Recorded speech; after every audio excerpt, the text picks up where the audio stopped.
The Iranian regime, what they're doing scares the shit out of me.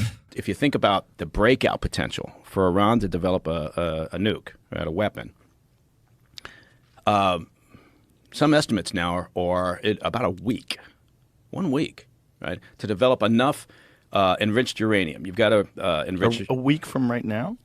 If they're basically saying, look, if they make that decision, they need what 25 kilograms of enriched uranium at like 90%. That's weapons grade. So they could do that within a week. Is a number of estimates, legitimate estimates. They could, and that's for one.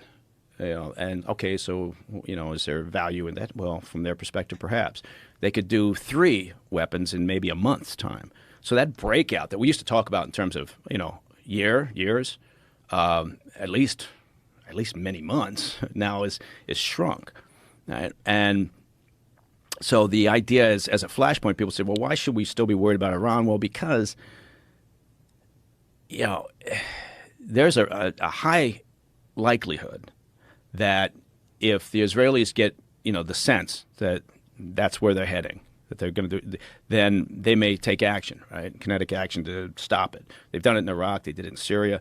Gone after these capabilities, and that could obviously cause a flash there that spreads out of control, right, and draws us into it. So there's reasons why, because people, sometimes people say, why do I care about Taiwan? Why do I care about Iran? It's because of the potential for a problem that we can't get our hands around, that we can't control.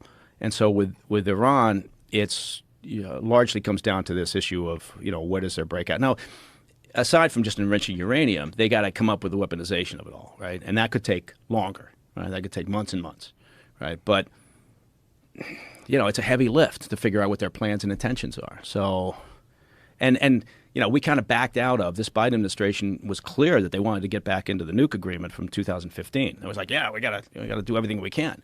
And so they started those talks when they got in, and now they've kind of shut them down, basically, because the Iranians made some demands that weren't realistic. And also, the protests, right? And also, they're selling fucking weapons to Russia, right? So, Russia's turned to Iran and North Korea to resupply their hardware and get gear that they can't get, drones in particular, from Iran. So do we really want to be talking a nuke deal with Iran at this moment? Probably not. Whether it's pragmatic or not, but certainly from a political perspective, there's a lot of shit happening that's very interesting. So we should be worried about Iran. We should be worried. I mean, really, where are the big flashpoints?